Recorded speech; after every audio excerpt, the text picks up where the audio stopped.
আমি খাওয়া দাওয়া শেষ করে রুমে এসে দেখি আমার স্ত্রী মাহি আয়নার সামনে দাঁড়িয়ে সাজুগুজু করছে। মেয়েরা পারেও, একটু পরে দুজনে শুতে যাব, আরো সাজুগুজু করছে। এমন ভাবে সাজছে দেখে মনে হচ্ছে এখন ওকে কেউ দেখতে আসবে। যাই হোক, এখন মাহিকে দেখে একটু বেশি সুন্দর লাগছে, তাই আমার নিজের ভেতরে একটু দুষ্টুমি জেগে গেল। মাহিকে পেছন থেকে জড়িয়ে ধরে ওর খোলা পিঠে একটা চুমু দিলাম। আমার ঠোঁটের স্পর্শে মাহি একটু কেঁপে উঠে বলল, এসব কি হচ্ছে? আমি বললাম, বউকে আদর করা হচ্ছে। ঢং কত, ছাড়ো, আমি ঘুমাবো, কাল অফিস যেতে হবে। ও ম্যাডাম, আগে স্বামী তারপর অফিস, ওকে? বলেই একটা ঝাটকায় মাহিকে নিজের বুকে জড়িয়ে ধরে ওর ঠোঁটে চুমু খেলাম। মাহি ওমম করছে আর হাত পা ছোড়াছুড়ি করছে, কিন্তু আমি ঠোঁট কামড়িয়ে ওকে বুকের সাথে শক্ত করে ধরে রাখলাম। এভাবে কিছুক্ষণ চলার পর ওকে ছেড়ে দিলাম। মাহি হাঁপাতে হাঁপাতে বলল, শয়তান একটা। তারপর আমি আর কোনো কথা না বলে ওকে কোলে তুলে নিয়ে বিছানায় শুয়ে দিলাম। বিছানায় শুয়ে শুরু করে দিলাম। সকালে ফজরের আজান শুনে ঘুম থেকে উঠে দেখি মাহি বিছানায় নেই। এমন সময় বিছানার পাশে আমার স্ত্রী মাহির মোবাইলের মেসেজ টোনটা বেজে উঠল। ইচ্ছা না থাকা সত্ত্বেও কেন জানি ওর মোবাইলটা হাতে নিয়ে মেসেজটা দেখতে ইচ্ছা করছিল, তাই মোবাইলটা হাতে নিয়ে মেসেজটা দেখে বড়সড় একটা ধাক্কা খেলাম। মেসেজটা ছিল, আমার সোনাটা কি ঘুম থেকে উঠেছে? মেসেজটা দেখে মাথা ঝিমঝিম করতে লাগলো। মাহির মোবাইলে তার কোম্পানি থেকে অনেক SMS আসে, আমি সেগুলো অনেকবার দেখেছি, কিন্তু এরকম মেসেজ তো আমি দেখিনি। আমিও আমার স্ত্রী দুজনেই চাকরি করি। ওয়াশরুমের দরজা খোলার শব্দ পেলাম, বুঝতে পারলাম মাহি আসছে। তাই ওর মোবাইলটা রেখে আমি নিজের মতো করে নিজের মোবাইল টিপছি। মাহি ওয়াশরুম থেকে এসে টাওয়েল দিয়ে ওর মুখ মুছতে মুছতে ওর মোবাইলটা হাতে নিয়ে বেলকনিতে চলে গেল। আমি এখনো বসে আছি, মাথায় একটা কথা ঘুরছে, কার SMS ছিল ওটা?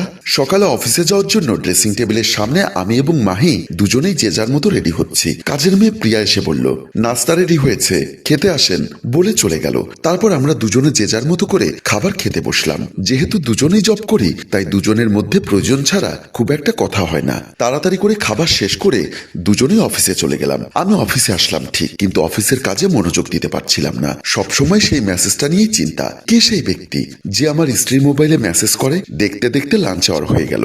এমন সময় আমার শালী হ্যাপির ফোন এলো। ফোনটা রিসিভ করতেই হ্যাপি আমাকে সালাম দিল। আমি সালামের উত্তর দিয়ে বললাম, কেমন আছিস? হ্যাপি বলল, জি ভাইয়া, আমি ভালো, আপনি কেমন আছেন? হ্যাপি আমাকে ভাইয়া বলে ডাকে, ওর নাকি দুলাভাই ডাকতে কেমন লাগে। হ্যাঁ, হ্যাপি বলল, আচ্ছা ভাইয়া, তোমাদের বিবাহ বার্ষিকী কি এই মাসেই? আমি বললাম, মানে মানে মাহি আপুকে দেখলাম দামি ব্র্যান্ডের একটা শার্ট কিনলো, খুব দামি একটা শার্ট, তা তো 8,000-এর উপরে দাম হবে। মাহি শার্ট কিনলো, তাও আবার এত দামি, কার জন্য? আমাদের বিবাহ বার্ষিকী তো কিছুদিন আগে হয়ে গেল, সেই উপলক্ষে দুজনে কক্সবাজারে ঘুরে আসলাম। হবে হয়তো, ইচ্ছা হয়েছে তাই আপনার জন্য কিনেছে। বা ভাইয়া, আপনি তো খুব লাকি ম্যান। হ্যাপি যাতে আমার কথায় চাপা কষ্ট বুঝতে না পারে তার মতো করে বললাম, দেখতে হবে না বউটা কার। হয়েছে হয়েছে, আপনি তো ফার্স্ট টাইম আপুকে জব করতে দিতেই চাইতেন না, আর এখন গর্ব করছেন। আমার হঠাৎ গত পরশু ওকে একটা ছেলের সাথে মার্কেটের সামনে দাঁড়িয়ে থাকতে দেখার কথা মনে পড়ে গেল। সাথে সাথে বললাম, আচ্ছা দাঁড়া দাঁড়া, তুই গত পরশু মার্কেটে কেন গিয়েছিলি? কোন ছেলেকে আবার মুরগি বানাচ্ছিস? তারপর আর ওদিক থেকে কোনো আওয়াজ পেলাম না, শুধু টু টু টু শব্দ ছাড়া। বুঝতে পারলাম ফোনটা কেটে গেল। বিকাল, অফিস শেষ করে ক্লান্ত হয়ে বাসায় ফিরলাম। কলিং বেল দিলাম, প্রিয়া দরজা খুলে দিল। ভেতরে ঢুকে প্রিয়াকে চা দিতে বলে রুমে চলে গেলাম। ওয়াশরুম থেকে ফ্রেশ হয়ে ড্রয়িং রুমে এসে চায়ের কাপে চুমুক দিতেই মাহি এসে হাজির। আমাকে বলল, তুমি কখন এসেছো? আমি উত্তরে বললাম, এই তো কিছুক্ষণ। আমিও আগ্রহ নিয়ে ওর হাতের দিকে চাইলাম, কারণ ও আমাকে সারপ্রাইজ দেওয়ার আগেই আমি ওকে সারপ্রাইজ দেবো এই ভেবে। কিন্তু এ কি, প্রতিদিনের মতো আজও দেখি ওর হাত ফাঁকা, শুধু নিজের ব্যাগটা ছাড়া আর কোনো ব্যাগ নেই। তারপর মনে মনে ভাবলাম, হয়তো নিজের ভ্যানিটি ব্যাগে রেখেছে শার্টটা। মাহি নর্মালি তার ব্যাগটা রেখে আমার সাথে কোনো কথা না বলে ওয়াশরুমে চলে গেল। আমারও ভেতরে ভেতরে একটু অভিমান হলো, সারপ্রাইজটা আগে দিলে কি হতো। রাতে আমি খাটের উপর বসে বসে ল্যাপটপে কাজ করছি। মাহি কিছুক্ষণ পরে সে গুড নাইট বলে শুয়ে পড়ল, কিন্তু আমি লক্ষ্য করলাম ও শার্টের বিষয়ে কিছুই বলছে না। মনে মনে একটু সন্দেহ হলো, তাই কিছুক্ষণ অপেক্ষা করলাম মাহি ঘুমিয়ে পড়ার জন্য। তারপর যখন বুঝতে পারলাম মাহি ঘুমিয়ে পড়েছে, তখন উঠে মাহির ব্যাগটা দেখার জন্য ব্যাগটা হাতে নিলাম। নিয়ে হাত দিয়ে পুরো ব্যাগ খুঁজেও শার্টটা পেলাম না, কিন্তু ও যে শার্ট কিনেছে তার প্রমাণস্বরূপ একটা মেমো পেলাম ব্যাগে। এখানে ক্রেতার জায়গায় পরিষ্কার মাহির নামে লেখা। তাহলে ও কার জন্য শার্ট কিনেছে?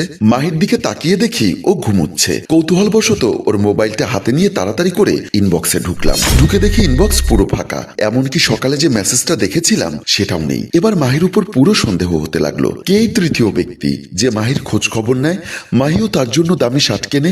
এরকম আরো অনেক প্রশ্ন নিয়ে সেদিনের মতো ঘুমিয়ে পড়লাম। সকালে ফজরের নামাজ পড়তে মসজিদে গিয়েছিলাম। বাসায় এসে কলিং বেল টিপতেই কাজের মেয়ে প্রিয়া দরজা খুলে দিল। জিজ্ঞাসা করলাম, তোর ম্যাডাম কি ঘুম থেকে উঠেছে? প্রিয়া বলল, জি উঠেছে। জিজ্ঞেস করলাম, কই? মোবাইলে কার সাথে কথা বলতে বলতে ছাদের দিকে গেছে। আমার সন্দেহটা আরো বেড়ে গেল। ভাবলাম আজ হাতে নাতে ধরবো, তাই আর দেরি না করে আমিও ছাদে গেলাম। গিয়ে দেখি মাহি কারোর সাথে হেসে হেসে কথা বলছে। আমি আর সহ্য করতে না পেরে কাছে গিয়ে বললাম, কার সাথে কথা বলছো মাহি? তাও আবার এত সকালে? আমার কথা শুনে মাহি একটু চমকে গেল আর বলল, আরে তুমি এখানে? নামাজ পড়া হয়েছে? আমি তোমাকে প্রশ্ন করলাম আর তুমি উত্তর না দিয়ে উল্টো আমাকেই প্রশ্ন করছো।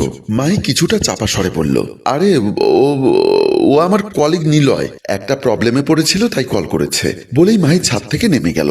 আমি ওকে বাধা দিতে গিয়েও পারলাম না।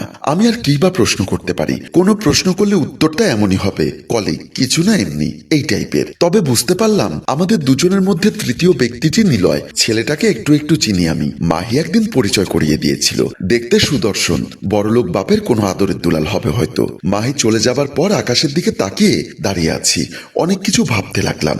কিছুক্ষণ পর মাহি নিজে এলো 2 কাপ চা নিয়ে। একটা কাপ আমার দিকে এগিয়ে দিয়ে বলল, কি ব্যাপার? তোমাকে তো আগে এভাবে আকাশের দিকে তাকিয়ে থাকতে দেখিনি। আমি কোনো উত্তর না দিয়ে নিজের মতো করে চায়ের কাপটা নিয়ে চুমুক দিচ্ছি। মাহি আবার বলল, কিছু বলছো না যে? এমনি, সব সময় তো আর মন একরকম থাকে না। হ্যাঁ ঠিক বলেছ। তো অফিস কেমন চলছে? আসলে নানা ঝামেলায় তোমার সাথে তেমন কথা বলা হয় না। আমি কষ্ট লুকিয়ে বললাম, জি ভালোই। আমার আনমোনা ভাব দেখে এভাবে আরো কিছু প্রশ্ন করলো মাহি। আমি শুধু উত্তরটাই দিলাম, উল্টো কোনো প্রশ্ন করলাম না। তারপর সময় মতো দুজনে দুজনের অফিসে চলে যাই। আর এভাবেই কেটে যায় বেশ কিছুদিন। এর মাঝে আমি একদিন অফিসে বসে ভাবতে লাগলাম, দিন দিন ধরে মাহির মাঝে পরিবর্তন লক্ষ্য করছি আমি। আর ভেতরে ভেতরে যেন শেষ হয়ে যাচ্ছি। ভালোবেসেই তো বিয়ে করেছি আমরা। হঠাৎ করে আমার মাঝে কি এমন কম পড়লো যে ওকে অন্যের কাছে যেতে হচ্ছে? অন্য কারো ভালোবাসা কি আর প্রয়োজন হচ্ছে? যত দিন যাচ্ছে আমার অফিস বাসা সবকিছুর উপর যেন কেমন একটা বিরক্তি চলে আসছে। তাই একটা সলিউশনের জন্য আমার ভার্সিটি লাইফের ফ্রেন্ড দোলাকে ফোন করলাম। দোলা মনোবিজ্ঞানের ছাত্রী ছিল, আবার মোটিভেশনাল বক্তব্যের জন্য ওর ভালো একটা সুনাম রয়েছে। দোলাকে ফোন করে বললাম, দোস্ত কই তুই? অপর প্রান্ত থেকে দোলা বলল, অফিস শেষ করে কিছুক্ষণের মধ্যে বাসার দিকে যাব। দোস্ত আমাকে একটু সময় দে না, একটু প্রবলেমে পড়েছি। তোর থেকে একটা সলিউশন নিব। কোথায় আসতে হবে?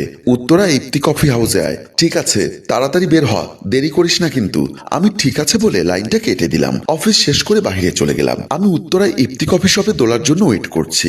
ওর সাথে দেখা করার উদ্দেশ্য হলো ওর কাছে সব খুলে বলবো। আর এই অবস্থায় কি করা উচিত একটু সাজেশন নিব। প্রায় 10 মিনিট ওয়েট করার পর দোলা আসলো। এসেই বলল, সরি দোস্ত, আমার একটু লেট হয়ে গেছে। কি খাবি, কফি না কোল্ড ড্রিঙ্কস? একটা কিছু অর্ডার করলেই হবে। এখন বল কেন ডেকেছিস? আমি আমার সমস্যার কথা ওকে সব খুলে বললাম। আর আমি কি করব সেটা জানতে চাইলাম। কিছুক্ষণ চিন্তা করার পর দোলা আমাকে বলল, দেখ দোস্ত, আমিও একটা মেয়ে, তাই আমি ভালো করে জানি মেয়েদের মন কখন কোন দিকে ঘুরে যায় সে নিজেও জানে না।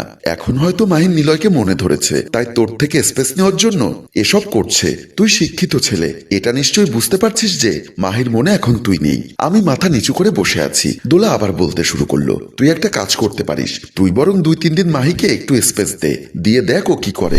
স্পেস কিরকম? তুই 2-3 দিনের জন্য ওকে একা রেখে কোথাও ঘুরে আয়। কিন্তু এতে কি কাজ হবে?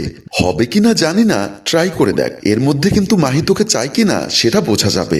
আজ আমার কাজ আছে। আমি উঠলাম বলেই দোলা চলে গেল। আমিও বাসার দিকে চলে আসলাম। আজ একটু দেরি করে বাসায় ফিরলাম। রুমে এসে দেখি মাহি খাবার রেডি করে টেবিলে বসে ঝিমুচ্ছে। আমি রুমে ঢুকতেই বলল, কই ছিলে তুমি? আমি বললাম, কাজ ছিল। মাহি জানতে চাইলো, কি কাজ তোমার? হ্যাঁ, এত রাতে কেউ বাসায় আসে?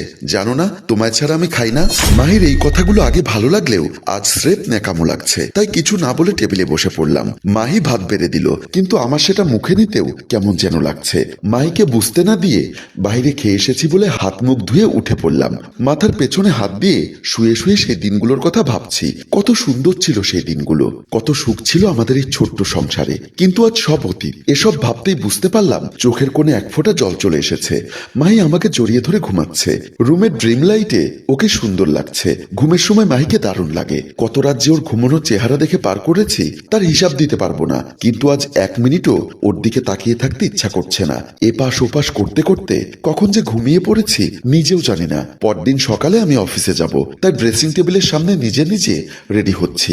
আগে প্রতিদিন মাহি আমাকে রেডি হতে হেল্প করত, তাই বেঁধে দিত, কিন্তু আজ আমি নিজে নিজে রেডি হওয়ার ট্রাই করছি, কিন্তু টাইটা বাঁধতে পারছিলাম না। যা দেখে মাহি অবাক হয়ে বলল, যেটা পারো না সেটা করতে যাও কেন? আর হ্যাঁ, টাইটা নিজে নিজে বাঁধা শিখে নিও, উপকার হবে। তাই বেঁধে দিয়ে মাহি ওয়াশরুমে চলে গেল। আমি আয়নার সামনে দাঁড়িয়ে মাহির বলে যাওয়া কথাটার মানে খোঁজার চেষ্টা করছি। টাই বাঁধা শিখে নিব, তাহলে মাহি সত্যি আমাকে ছেড়ে চলে যাবে, এসব ভাবছি। আর অমনি ড্রেসিং টেবিলের উপর রাখা মাহির মোবাইলের মেসেজ টোনটা বেজে উঠল। আমার ইচ্ছা না থাকা সত্ত্বেও মোবাইলটা হাতে নিয়ে অবাক হলাম। স্পষ্ট লেখা, কি করছো আমার জানসান? অফিসে যাওয়ার জন্য কি বের হয়ে গেছো? মেসেজ সিন করে মাথা চক্কর দিয়ে উঠল। সিদ্ধান্ত নিলাম এখন আর অফিসে যাব না, মাহিকে নিয়ে ওর বাবার বাসায় যাব। চুপ করে থাকার মানুষ আমি না, অতটা সহ্য শক্তি আমার নেই। সাথে সাথে পকেট থেকে মোবাইলটা বের করে আমার শ্বশুরকে ফোন করতে লাগলাম। আমার শ্বশুর ড্রয়িং রুমে বসে টিভি দেখছিলেন। শ্বশুর কল রিসিভ করার সাথে সাথে বললাম, আসসালামু আলাইকুম আব্বা। ওয়ালাইকুম আসসালাম। আব্বা, আপনি কি বাসায় আছেন? হ্যাঁ বাবা, কেন বলো তো? একটু ওয়েট করুন, আমি আর মাহি আসছি। আমার শ্বশুর বলল, এনিথিং রং? আসলে বলবো বলেই শ্বশুরকে আর কোনো কথা বলতে না দিয়ে মোবাইলটা কেটে দিলাম। তারপর মাহিকে ডাকতে লাগলাম, মাহি, এই মাহি, এদিকে এসো। মাহি বলল, কি হয়েছে, এমন করে ডাকছো কেন? আমি বললাম, চলো মাহি। আমি বললাম, আমি অফিসে যাওয়ার জন্য এখন রেডি হইনি তো, আজ অফিসে যেতে হবে না, আমার সাথে চলো। মাহিকে আর কোনো কথা বলতে না দিয়ে ওর হাত ধরে টেনে রুম থেকে বের হয়ে গেলাম। আমার শ্বশুর ড্রয়িং রুমে বসে আমার শালি হ্যাপির সাথে কথা বলছিলেন। আমি মাহিকে হাত ধরে টেনে নিয়ে ড্রয়িং রুমে ঢুকতে দেখে ওরা বসা থেকে উঠে গেল। আমার শ্বশুর বলল, বাবা কি হয়েছে তোমার? আমার না, আপনার মেয়েকে জিজ্ঞাসা করুন। হ্যাপি বলল, আপু কি হয়েছে? দুলাভাই এমন করছে কেন? আমিও তো বুঝতে পারছি না তোর দুলাভাই হঠাৎ কেন এমন করছে। বাবা কি হয়েছে আমাকে খুলে বলো। তখন আমি সব কথা আমার শ্বশুরকে একে একে খুলে বলতে লাগলাম। আমার স্ত্রী মাহি মাথা নিচু করে দাঁড়িয়ে থাকলো। আমার শালি হ্যাপি মন্ত্রমুগ্ধের মতো আমার সব কথা শুনছে। আমার শ্বশুরও উৎসুক দৃষ্টিতে আমার দিকে তাকিয়ে আছেন।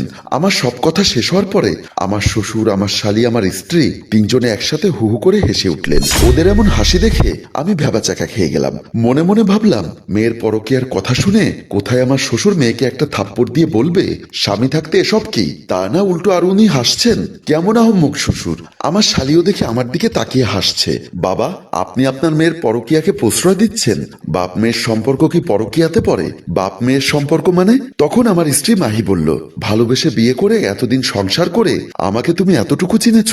বিষয়টা আমার কাছে কেমন ঘোলাটে মনে হলো। হ্যাপি তখন বলল, দুলা ভাই, ওটা ছিল আমার বাবার নাম্বার। আমার মোবাইলে এবং আপুর মোবাইলে আমার বাবার নাম্বার জানু নাম দিয়ে সেভ করা। আর বাবা প্রতিদিন আপুকে মেসেজ দিয়ে আপুর খোঁজ খবর রাখে। এখন আমি বুঝতে পারলাম পৃথিবীর সবচাইতে বোকা প্রাণীটি আমি বাহার মজুমদার, যে কিনা সবকিছু যাচাই বাছাই না করে নিজের বউকে সন্দেহ করা শুরু করলাম। হ্যালো ভিউয়ার্স, আমাদের গল্পটি আপনাদের কেমন লাগলো তা কমেন্ট করে জানাতে ভুলবেন না। গল্পটি যদি ভালো লেগে থাকে তাহলে লাইক শেয়ার করে আমাদের সহযোগিতা করুন। ধন্যবাদ।